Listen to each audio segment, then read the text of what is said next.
울도 담도 없는 집에서 시집살이 3년 만에 시어머니 하시는 말씀 얘야가 며느라가 진주난군 오실 터이니 진주난강 빨래 가라 진주난강 빨래 가니 산도 좋고 물도 좋아 우당퉁탕 두들기는데 난데 없는 말굽소리 곁눈으로 힐끗 보니 하늘 같은 갓을 쓰고 구름 같은 말을 타고서 못 본 듯이 지나더라. 흰 빨래는 희게 빨고 검은 빨래 검게 빨아 집이라고 돌아와 보니 사랑방이 소요하다. 시어머니 하시는 말씀 얘야가 며느라가 진주난군 옷이었으니 사랑방에 들어봐라. 사랑방에 올라보니 온갖 가지 술을 넣고 기생첩을 옆에 끼고서 권주가를 부르더라. 건너방에 내려와서 9가지 약을 먹고 비단석잔에여 매여 목을 매여 죽었더라. 진주난군 이 말 듣고 벗은 발로 뛰어나와 너 이럴 줄 내 몰랐다. 사랑 사랑 내 사랑아 화류객정 3년이요 본백정은 100년인데 너 이럴 줄 내 몰랐다. 사랑 사랑 내 사랑아.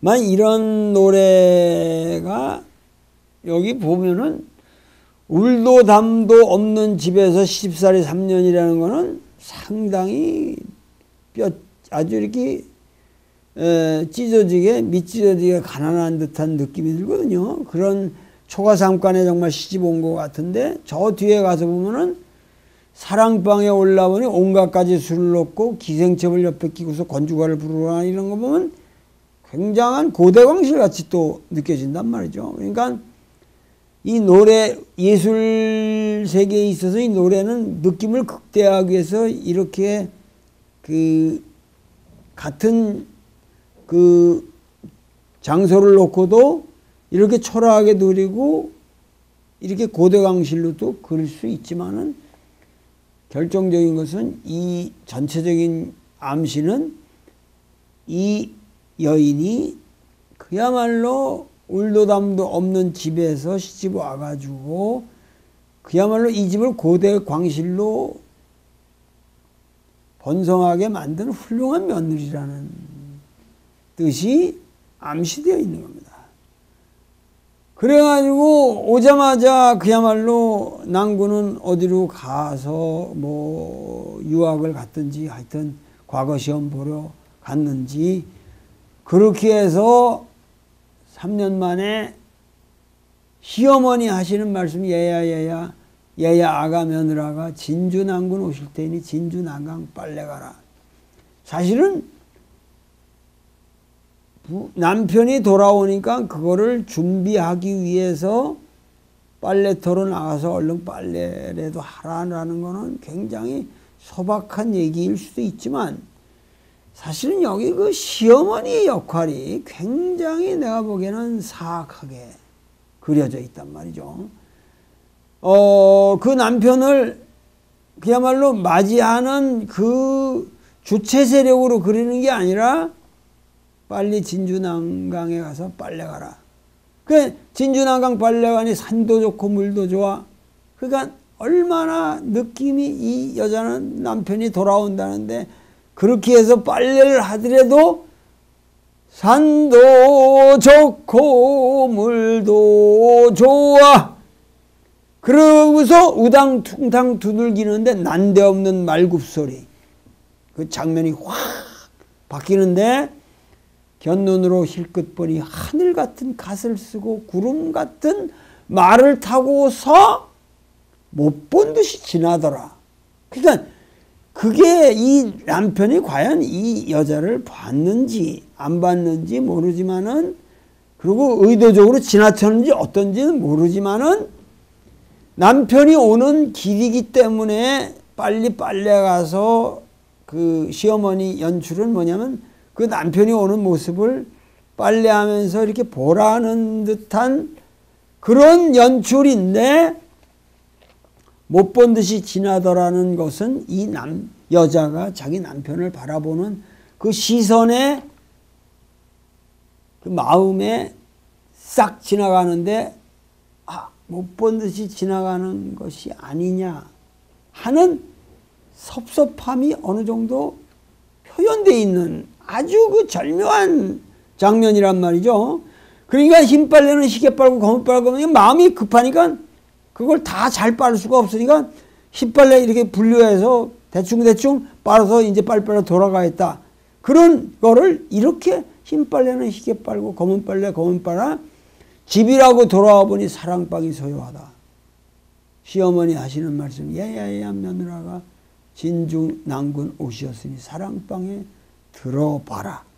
이거 들어봐라가 맞습니다. 이걸 뭐 들어가라든가 이렇게 고치는데 들어가봐를 옛날엔 들어봐라.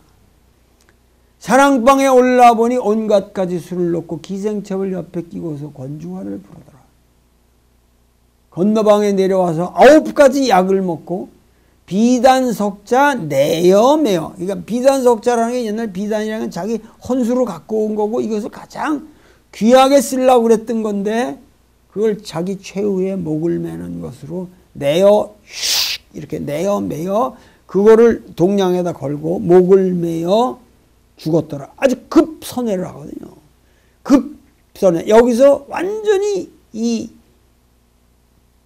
이게 그러니까 어떤 내방가사라는 형식인데 옛날 여자들이 자기의 이 감정을 표현하는데 이게 급선회가 되는 거예요.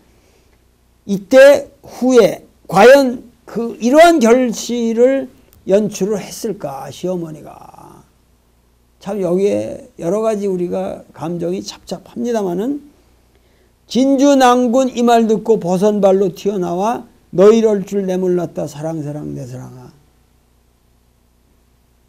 바보 같은 자식이죠. 지금 그러고 앉아서 화류객정 3년이요 본객정은 100년인데 너 이럴 줄 내 몰랐다 사랑사랑 내 사랑아 하고 끝난들 비단석자 내어매어 가장 자기 남편을 위해서 귀하게 쓰려고 했던 그 자기 시집 올 때 온 그 비단을 내어매어 그걸로 목을 끊고 말게 한 그 남편의 어리석음 후회한들 무슨 소용이 있으며 근데 이 전체 과정의 배경에는 시어머니 연출이 있단 말이죠. 그 사랑방에서 그 술상 차린 거는 이 시어머니가 안 차려줬겠습니까? 거기 기생 안 데려왔겠습니까? 처음부터 자기 부인한테, 며느리한테만 나가봐라. 진주난궁 오실 터이니 빨리 덜에 가봐라. 근데 남편은 못 본 듯이 지나더라. 돌아와 보니 사랑방에 기대를 가지고 빨리 후딱후딱 빨리 해가지고 왔는데 올라가 보니까 이런 비극. 아마도 소위 말해서 한 번 시집 가면은 뭐냐면은 그 우리 말에 출가 외인이다. 결국은 출가 외인이라는 것은 하나의 여인을 가지고 우리가 얘기했지만 우리 조선 왕조부터 내려오는 이 인간의 고독, 어디 붙일 데도 없는. 그래서 남편 믿고 시어머니 말씀 들으면서 그 집을 위해서 그렇게 고이고이 비단도 쌓아두면서 그렇게 일했건만 돌아갈 곳이 없는 그 고독감, 그리고 그것이 좌절로, 인생의 좌절로 끝나고 마는, 거기에 후회가 미치고 그런 급전변이 계속되지만 결국은 인간의 고독을 이렇게 처절하게 표현할 수가 있겠는가. 근데 이거를 연출한 것은 역시 시어머니라는 거죠. 그러니까 시어머니의 사악함이 여기에 배어있다. 그렇게 본다면은 사실은 7, 80년대 이런 노래들을 부르는 사람들의 심정 속에서는 아마도 군사 독재를 이끌어가는 사람들이 시어머니와 같은 그러한 느낌으로 다가왔을 것이고, 그리고 이런 그 수많은 그야말로 민주주의 인사들이 교수형을 당하는 그야말로 인혁당 사건이고 이런 모습을 생각할 적에 그런 것이 이렇게 오버랩 되면서 자신들의 처지를 생각하고 우리 사회에 맺힌 한을 생각하면서 이런 노래를 불렀다고 생각할 적에 우리가 얼마나 민주투쟁을 위해서 처절한 고독한 길을 걸어왔는가, 이런 것을 너희들이 한번 생각해 봐 주길 바란다. 막 이런 식으로 내가 버스 안에서 강의를 했거든요. 그러니까 학생들이 충격을 받는 거죠. 이런 거 하나 가지고도 이렇게 조선의 역사를 말씀하고 그 처절했던 학생운동의 현장, 여기 애들은 이 공산 지하에서 전혀 그런 거를 경험 못한, 그러니까는 나 같은 사상가가 하나 나오는 것도 뭐냐면 그 역사적 환경이 그러한 어떠한 짙은 체험을 주체적으로 할 수 있게끔 만들어 줘야 거기서 사상이 핀단 말이죠. 그러니까 고구려 문명과 발해 문명이 이렇게 꽃을 필 수 있었던 것은 역시 그것을 이끌어간 사람들의 주체적인 그 이미지네이션, 그들의 어떠한 주체적인 체험의 세계가 뭔가 그 탁월함이 있었다는 거죠. 그래서 그들의 그 인식 체계 속에서 이 세계를 주체적으로, 그리고 세계의 중심축으로서의 자신을 주정해 가면서 이 광활한 대륙을 개척했던 그 정신으로 우리가 지금 돌아가야 되지 않느냐. 막 이러면서 우리가 이제 아침에 새벽 일찍 6시부터 떠납니다. 근데 떠나는 게 연길에서 이쪽으로 이 도나로 먼저 가서 이쪽 영안으로 가려고 하는데 그렇게 하면 안 된다. 그래서 먼저 이제 왕청으로 해서 이렇게 올라가는 겁니다. 그 새벽에 그야말로 달이 떠 있는데 이쪽 달은 이쪽 서쪽으로 이렇게 져 가는데 이쪽에서 해가 동쪽에서 촥 그 만주 벌판의 대벌판에서 이 달과 해가 검푸르게 져가는 달과 이 붉게 떠오르는 태양을 보면서 제가 최초로 깨달은 게 있습니다. 태극의 형상이 이 만주벌판에서 사는 사람들의 기본적인 인식구도겠구나. 이런 생각을 하게 되더라고요. 그래서 그야말로 그 광활한 만주벌판에서 이 음양이 고체하는 그 색깔이 우리 태극기의 파란색과 붉은색이었고, 그 태극의 소용돌이 속에서 고구려 발해인들은 중심축에 자기가 서 있다고 생각을 했다. 이 계속 우리야말로, 우리 조선민족이야말로 세계의 중심축이라고 하는 이것을 우리가 고구려 기행, 발해 기행에서 배워야 된다. 그래서 발해 기행의 테마는, 영원히 여러분들 잊지 말아야 될 건, 고구려 발해 기행의 테마는 곧 우리가 세계 중심이다 하는 생각을 여러분들이 끊임없이 가지고 가주시기를 바라는 겁니다. 그래가지고 중간에 마하라는 데 내렸는데, 거기 잠깐 우리가 우연히 쓰게 됐는데, 물도 하고 오줌도 누르고 정말 아름다운 도시더군요. 그 시골 동네 아주 아름다웠습니다. 거기서 운전사가 비상하게 빨리 몰아서 9시 2분에 운전사가 따오라! 도착했다. 드디어 흑룡강성 영안시에 4시간 만에 도착했습니다.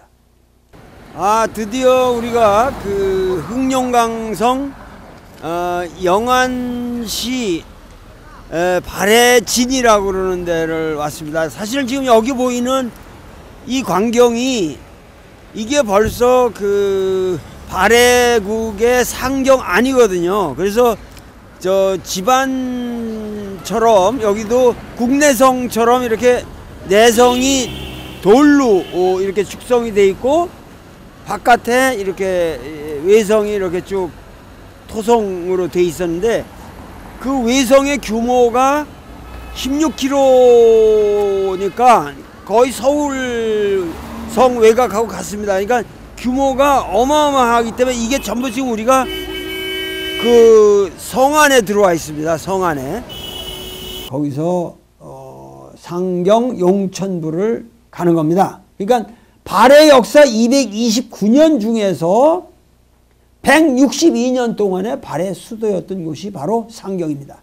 그러니까 이곳은 내가 보기에는 옛날 북부여 고구려의 원류 지역으로 볼 수 있겠는데, 어떤 의미에서 고구려 영역보다 더 확장을 하게 된 거죠.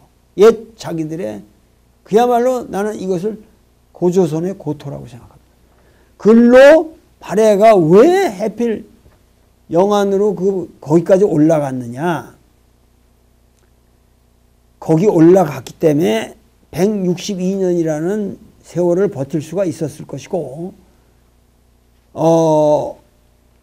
그야말로 거기서 이 만주 벌판을 총체적으로 운영할 수 있는 아주 그 광막한 이 하부 구조가 가능했다. 근데 실제로 가보니까 장안성 못지않은 그런 거대한 성이었습니다. 여기가 그러니까 발해의 황궁입니다. 여기가 상경 용천부라고 그러는 곳인데, 지금 제가 걸어 들어오고 있는 것이 그러니까는 여기가 황궁이니까 우리나라로 치면 경복궁에 지금 광화문을 제가 들어오고 있는 겁니다. 지금 여기서 보면은 지금 이게 돌만 보이지만 이 위에 엄청난 누각이 있었기 때문에 광화문보다도 더 웅장한 스케일의 문이 있었을 것이라고 생각됩니다. 근데 여기 신당서에 보면은 여기를 당나라 사람들이 와서 보고 나서 이게 당나라의 그 장안시에 못지않은 또 하나의 엄청난 장안이 여기 이 황당한 북쪽 흑룡강성 지역에 있으니까 이 사람들이 그거를 일컬어서 해동성국이라고, 해동의 또 하나의 당나라와 같이 성대한 나라다 이렇게 해석을 해야 됩니다. 이 해동성국이라는 게.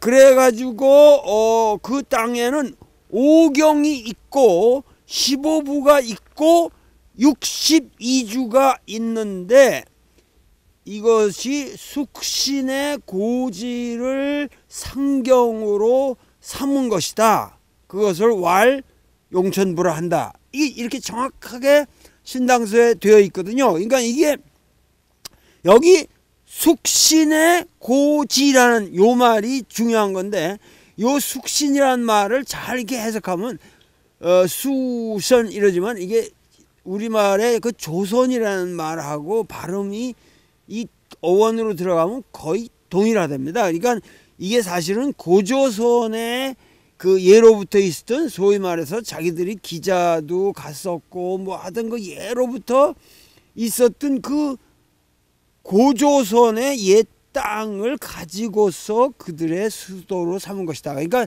여기 흑룡강성이 거저스 흑룡강성이 아니라 우리의 그야말로 고토였다는 것을 우리가 알 수 있습니다. 그리고 여기 보시면은 이 어마어마한 주춧돌이 또 이렇게 보이는데, 이것만 해도 여기에 이 어마어마한 지금 궁궐이 서 있다는 것을 이 성문의 위에 누각이 있었다는 거를 알 수가 있죠. 이 스케일을 보면은 뭐 지금 뭐 한 경회루 정도의 스케일은 되겠네요.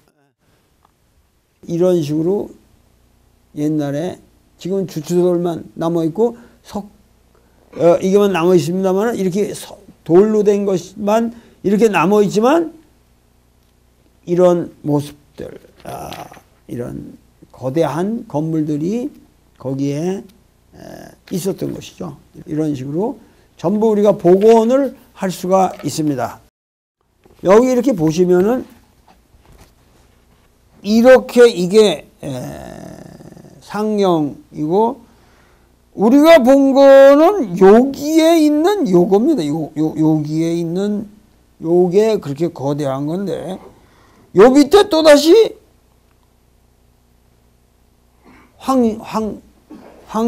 황궁이 있고, 우리가 본 거는 그 황제의 부속 왕자들이라든가 부인들이라든가 이런 모든, 하여튼 어떻게 됐지, 여기에 그 특별한 이런 왕족들이 사는 곳이 여기에 있었단 말이죠. 그러니까 그리고 여기로 쭉 이렇게 시가지가, 이렇게 거대한 시가지가 전개되어 있었다. 요것만을 우리가 보는 요 일부만을 확대해서 보면은 이게 지금 여러분들이 영상을 통해서 보시는 궁궐의 전체 모습이 이렇습니다. 그러니까 여기로 처음에 이 오문을 통해서 요 옆으로 해서 이렇게 제가 이렇게 옆으로 해서 들어갔는데, 여기 제1궁전이 이렇게 터가. 근데 이게 이런 식으로 제1궁전. 제2궁전은 요렇게. 제3궁전은 뭐 요렇게. 제4궁전은 요렇게. 제5궁전은 여기에. 저기 지금 아까 제가 들어온 게 저기 보이는 남문이 저기 들어오는 데 있었잖아요. 거기 위에 이제 단이 있고 거기 궁궐이 이렇게 있었다고 그러는데, 그것이 이게 계속 이게 두 번째, 저럼 세 번째, 네 번째, 다섯 번째 계속 연결이 되는 거예요. 근데 그 전부 여기 회랑으로 연결이 돼 있고, 그러면 이 궁궐의 스케일이라는 거는 나는 이렇게 어마어마한 곳인 줄 몰랐네요. 지금 우리가 해동성국의 현장, 우리가 이 해동성국을 어떻게 아느냐?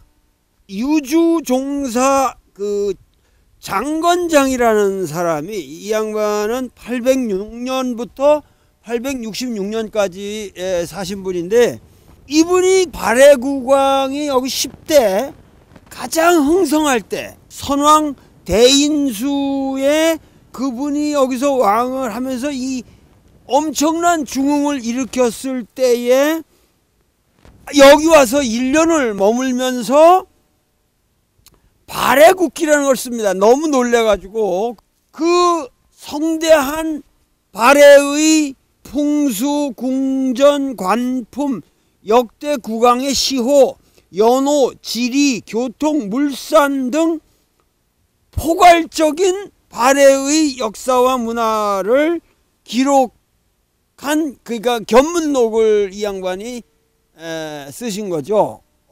이 발해국기가 있었기 때문에 이 발해가 오늘날 우리에게 알려지는 거죠. 근데 이 참 우리 민족이 이걸 썼어야 되는데, 그 유득공 선생이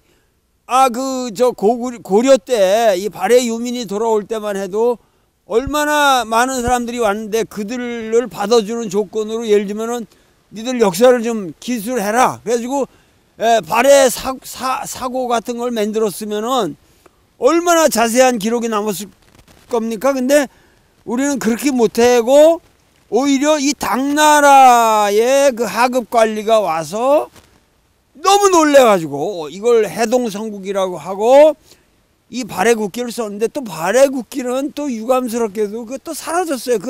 근데 신당서를 쓰신 사람들이 발해국기 자료를 가지고 이 발해전을 쓴 겁니다. 그래서 발해전에 상당히 자세히 남아있기 때문에 우리나라의 그 소위 말해서 북학파 계열의 이 유득공 선생도 우리 발해국에 관한 거를 쓰실 적에 주로 신당서를 참고하신 거죠. 그래서 참 이 발해국기를 직접 보고 썼더라면 훨씬 더 좋았을 텐데, 왜 그러냐? 이 신당서를 쓰는 사람들은 발해국이 당나라와 대등한 국가였기 때문에 그런 입장에서 써여진 것은 다 뺐겠죠. 다 뺐으니까 지금 신당서도 상당히 왜곡 부분이 많고 해석에 오류가 있다고 봐야 됩니다. 근데 하여튼 여기서 우리가 생각할 수 있는 거는 장안 못지않게 화려한, 이 엄청난 화려한 모습. 저 보시면은 저기서부터 이렇게 지금 쭉 들어오면서 이제 북문을 향해서 쭉 일직선으로 이 대각선으로 나가게 되는데, 특기할 사항은 발해 영토가 고구려 영토보다도 컸다는 거죠. 그리고 여기는 고구려와 무관했습니다. 이 지금 상경은, 이것은 고구려 옛 고토와, 그러니까 예를 들면 저 훈춘 지역까지는 옛날 고구려 고성자리에다가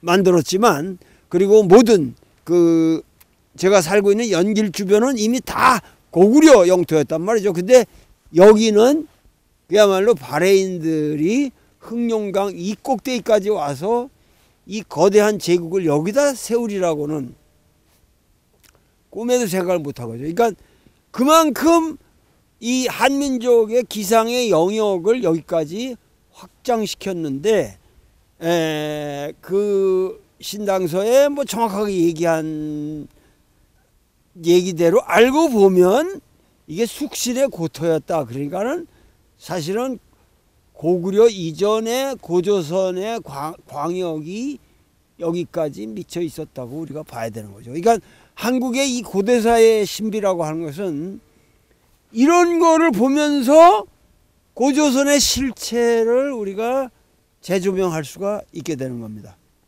궁전과 황궁이 제일 북쪽에 자리 잡고 거기서부터 이렇게 내려오는 웅장한 시가지가 네모 반듯하게 이렇게 쭉 있었던 거대한 도시였습니다. 그 이 전체 외곽 성벽이 우리 한양의 도성만한 크기였다는 거죠. 그러나 그것이 평지에다가 네모 반듯하게. 황궁의 이런 큰 이게 이 주작대로 이 중심축으로 쭉 내려와 있고 이게 메까 이런 식으로 꼭 뉴욕 바둑판처럼 돼 있는 겁니다. 이게 이런 도시 구조인데 하여튼 이 규모에 저는 충격을 받았습니다. 이게 발해가 장난이 아니구나. 우리가 궁궐터를 찾거나 산성을 찾을 때 반드시 우리가 찾아야 되는 게 우물입니다. 왜냐하면 우물이 없이 옛날에 수도가 없었으니까 물을 길러가지고 먹을 수가 없으면 안 되니까요. 그래서 여기 발해인들의 우물이 이렇게 잘 남아 있습니다. 근데 이 우물을 보면은 여기 팔각이라고 그랬지만 이 안에를 보면은 돌로 동그랗게 이렇게 쌓여져 있거든요. 그러니까 이것이 고구려 우물의 특징이거든요. 동그랗게 이렇게 쌓아 올라오는 게. 근데 이게 지금 우리나라에도 지금 우리 동네 우물들을 봐도 다 동그랗게 되어 있습니다. 근데 중국 동네와 우리 동네를 저 만주에 가서 우리 살던 동네 가서 우물을 보면은 동그랗게 봐 있으면 이 조선 동네였다는 걸 알 수 있고, 사각으로 돼 있으면 그게 중국 동네거든. 그 중국 사람들은 이걸 사각으로 만드는데 우리는 이 원형으로 이렇게 만드는 게 이게 고구려로부터 발해를 통해서 내려오는 전통이라는 걸 알 수가 있죠. 여기가 발해 황궁의 그러니까는 최핵심적인 내성, 외성의 둘레는 16km나 되니까요. 그 핵심 내성의 가장 북단에 와 있는데 여기 보면은 이거를 고고학적 발굴 자료 발굴한 상태로 그대로 복원이나 이걸 덮지 않고 그 관람객들을 위해서 그대로 북문은 남겨두었습니다. 그래서 이게 발굴 자리가 되겠습니다. 여기서 생각해야 될 것은 발해는 그 처음부터 칭 황제를 했고 황제로 자기를 황제로서 규정을 했고 독립 연호를 썼습니다. 그래서 당나라 입장에서 보면 가장 불쾌한 거죠. 그 독자적인 연호를 쓴다는 게.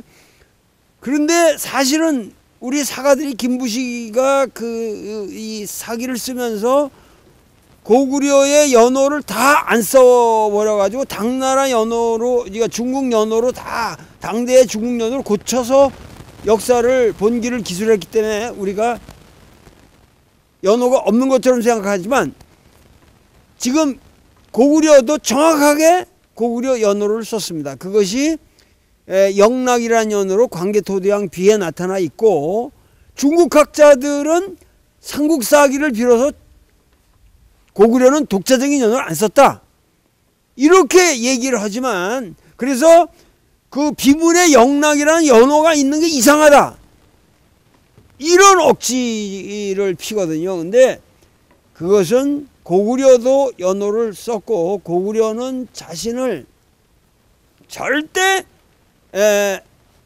타인에게 어떤 비속된 속국으로 생각한 적이 없습니다. 부영국으로 생각한 적이 없고 발해도 마찬가지로 그렇게 전통을 이어갔다. 그래서 여기는 정확한 연호를 썼다는 걸 당나라도 인정을 하고 있습니다. 그러한 이 발해 사람들에 대한 평가가 뭐라고 그랬냐면은 이 근처 호랑이가 많았기 때문에 발해 남자 3명이면 호랑이 하나를 때려잡는다. 맨손으로 때려잡는다. 이렇게 용맹했던 발해 사람들이 제일 마지막에는 거란한테 무기력하게 당하게 되는데, 막 거기에 대해서 이제 일본 학자들은 아마도 그게 무슨 그 지진, 그 화산재설 이런 것도 있고 그렇지만은 과학적으로 지금 그게 연대가 안 맞습니다. 증명이 잘 안 되거든요. 그래서 그리고 지층 검색에서 다 화산재가 나와야 되는데 그런 게 여기까지 덮었다고 지금 생각이 안 되거든요. 그러니까 역시 그 마지막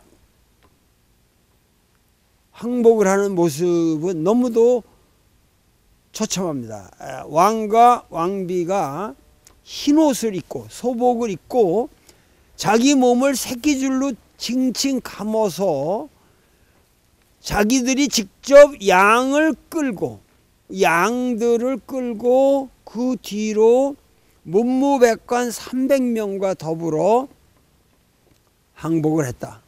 그러니까 저 끝에 저 남문에서부터 여기까지 쭉 오는 이 궁궐들, 그리고 이것이 전부 회랑으로 연결이 되고 여기에 화려한 그야말로 이걸 생각하면은 우리 민족의 그야말로 최대의 궁궐터라고 말할 수 있겠습니다.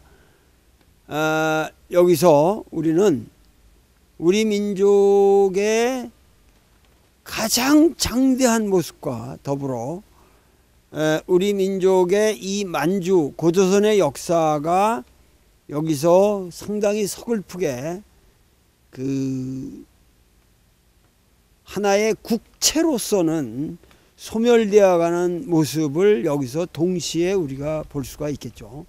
그 양면을 가장 성대했던 모습과 가장 서글프게 쓰러져 가는 그 역사를 우리가 이 현장에서 동시에 느낄 수 있지만, 중요한 것은 이 역사는 우리의 뜨거운 가슴 속에 살아있고 우리 혈관 속에서 이 맥박으로 맥동치고 있고, 동시에 우리가 반성해야 할 점은 이 거대한 세계관이 점점 이렇게 우리 역사의 진행과 더불어 축소되어 내려간 것.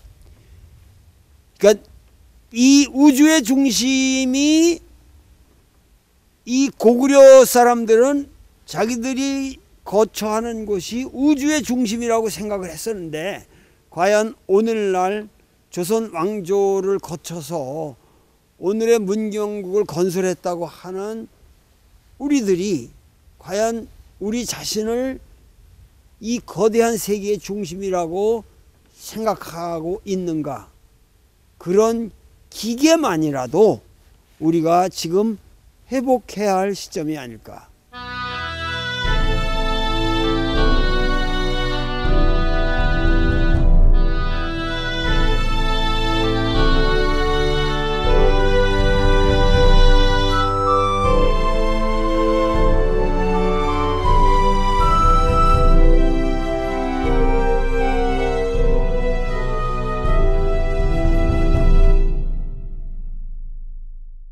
처음에 여기를 와서 상경이라고 쳐다왔을 때 이거를 보고 아무 생각이 없었잖아요.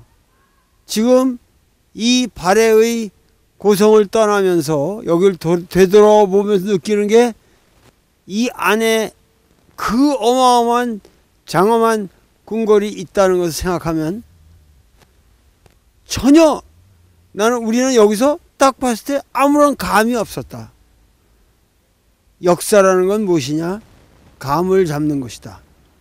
역사는 현장에 와서 그야말로 감을 잡지 않으면 역사는 우리의 살아있는 우리의 것이 되지 않는다. 최후로 한마디, 역사는 감이다. 당대 동북아시아에서 장안을 빼놓고는 동북아시아에서 최대의 도시였다. 그러니까는 발해의 수도 상경이 이게 장난이 아닌, 그야말로 이 우리가 상상을 할 수 없는 우리 거대 도시였다는 것, 이거를 기억해 주시면 좋겠습니다. 그래가지고 궁궐이 있는데 거기서 황성에서 정남으로 내려가는 곳에 흥룡사라는 절이 있습니다. 근데 흥룡사라는 것은 청나라 때 지어진 이름이고 강의연간에 그렇게 지어진 거거든요. 그거를 남대묘라고 그랬습니다. 남대묘.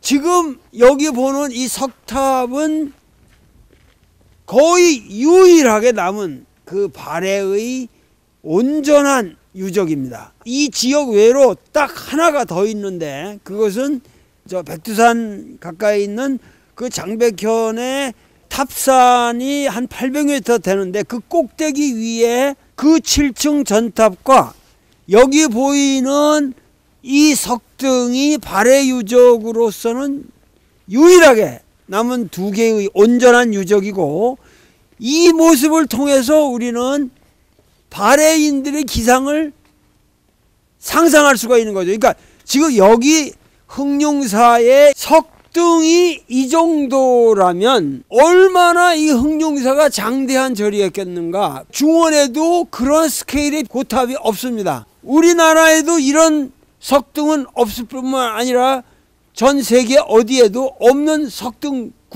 이 규모거든요. 그러니까는 이 발해인들이 얼마나 대단한 문화를 가지고 있었는가 하는 것을 우리가 실제로 느낄 수 있는 거의 유일한 유물이고 이것을 통해서 우리는 발해인들의 기상과 발해인들의 흥성했던 문화를 우리가 실증적으로 느낄 수가 있는 것이죠. 이거를 지금 보면은 저 꼭대기에 있는 게 사실은 그 인도의 오리지널한 스투파 형태거든요. 이거 부처님 무덤 형태가 사실은 저 꼭대기에 올라가 있는 거예요. 그리고 그 밑에 개화집 추녀 형태로 이렇게 되어 있고 불을 켜는 데가 있잖아요. 그러면 스님들이 여기다 사다리를 내서 저 위에 불을 켰을 거란 말이죠.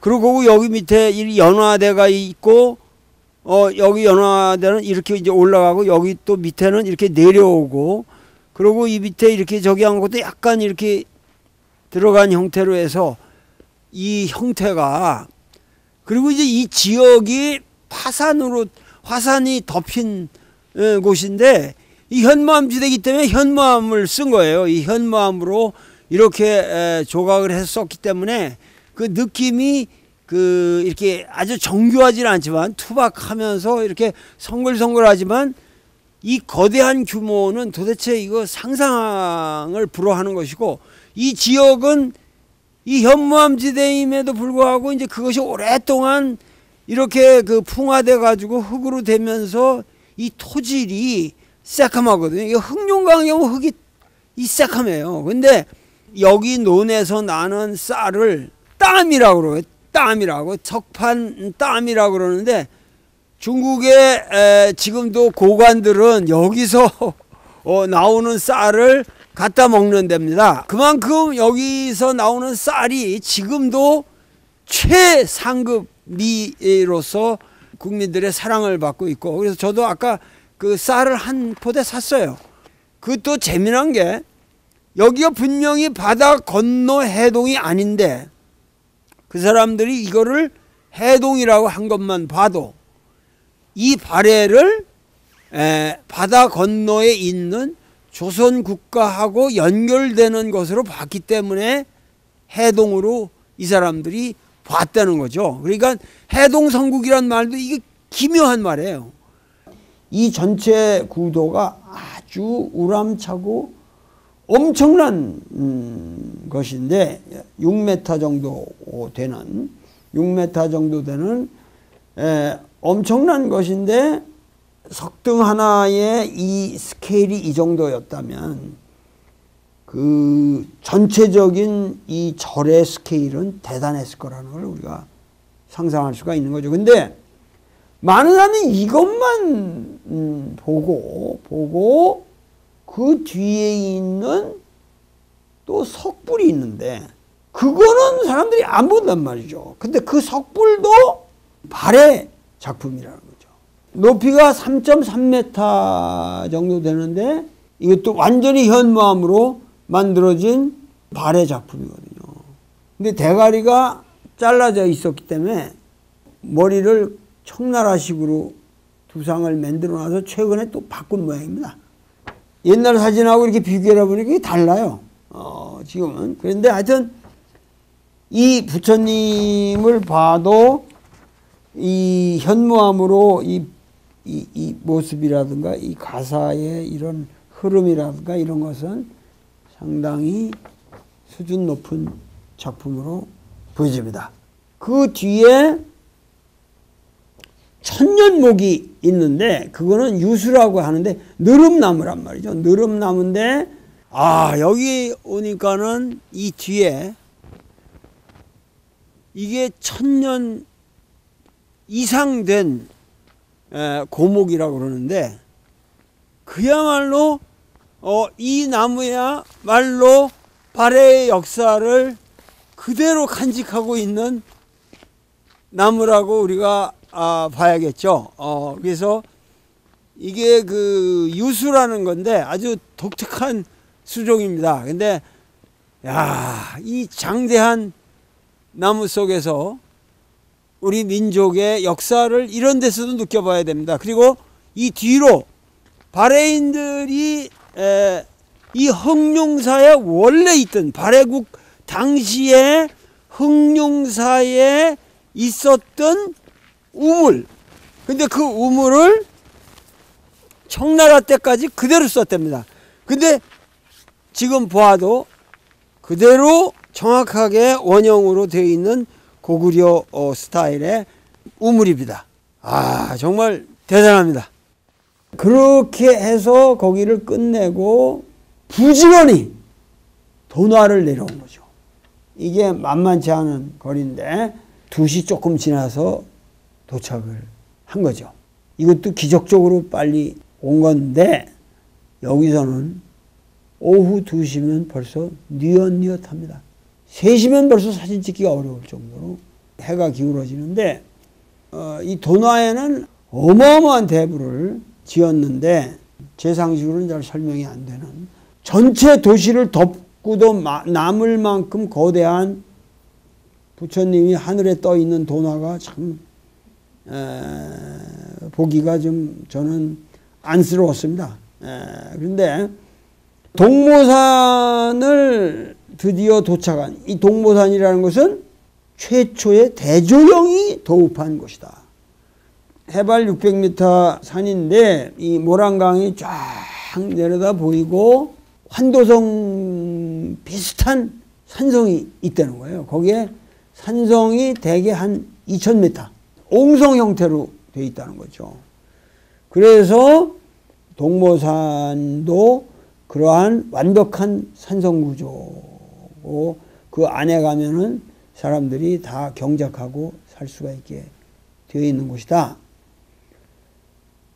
그래서 이제 할 수 없이 거기서 육정산이라는 이 6 봉우리가 있기 때문에 우리가 육정산이라는데 거기 제3대 문왕의 둘째 따님 정혜공주의 무덤이 발견된 무덤대가 있는 곳인데 여기가 그 6개의 봉우리가 있습니다. 저기 보시면 하나, 둘, 셋, 넷, 다섯, 여섯 해서 이걸 육정산이라고 그러는데 이 건너편으로 엄청나게 많은 발해인들의 무덤군이 있는데 그 무덤이 마치 그 우리 보통 아주 그 우리 공동묘지의 그 흙무덤과 같은 그런 분봉 형식이라서 우리가 정말 가깝게 느낄 수 있는 그런 무덤으로 되어 있었습니다. 근데 정혜공주의 무덤은 그 안에 석실이 있었습니다.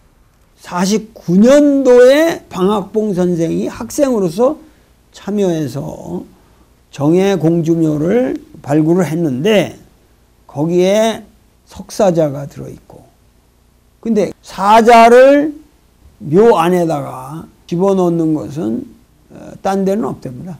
발해밖에는 없고 그리고 이것은 역시 불교 문화와 관련된 것으로 본다.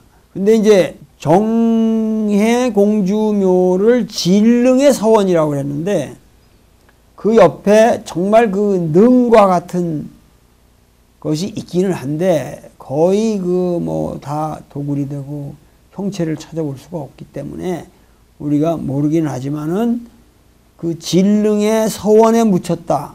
거기 묘지서에 그렇게 써 있으니까 그 진릉은 아마도 대조영의 묘 아니면은 무왕의 묘일 것이다. 이렇게 우리가 봅니다. 그렇게 해서 나오는 길에 제가 앞서 말씀드린 바에는 강동 24궤석을 보고 안도를 거쳐서 연길로 돌아오는 차 안에서 학생들과 심각한 토론을 했는데 어떤 학생들은 내가 이렇게 유적을 바라보면서 그야말로 눈물을 흘리고 이런 모습을 보면서 그런 게 이해가 되질 않았다. 근데 실제로 선생님하고 하루 종일 이렇게 댕겨 보니까 뭔가 자기도 그 뜨거운 가슴이 생겨나고 역사라는 게 이런 거구나. 자기 서학도로서 그 살아있는 역사를 어떻게 느끼는가 하는 것을 선생님의 뜨거운 열정을 통해서 그것이 이입되고 전달되더라. 그러면서 상당히 우수한 중국 학생이 결국은 이 동아시아 역사는, 이 동북의 역사는 특히 중국인들과 이 조선인들이 같이 만들어온 역사이므로 그 역사에 대해서 역사는 소유권을 주장할 수 없는 것 아니냐. 그래서 그야말로 이것은 우리가 공동으로 만들어온 역사고, 그리고 우리가 최근에 항일투쟁까지 공동으로 했는데 왜 지금 와서 이렇게 동북공정인이 이런 유치한 얘기를 하는지 모르겠다 하고 중국인 학생이 그렇게 얘기를 하더군요. 그러니까는 앞으로 결국은 중국 문명과 우리 조선 문명이 대등한 관계를 가지고 이 동아시아 역사를 세계의 중심으로서 새롭게 만들어 가는데 우리가 기여해야 할 것이 아닌가. 그런 의미에서 우리가 지금 발해를 다니고 있지 않은가. 이런 얘기로 오늘의 기행을 마치기로 하겠습니다. 감사합니다.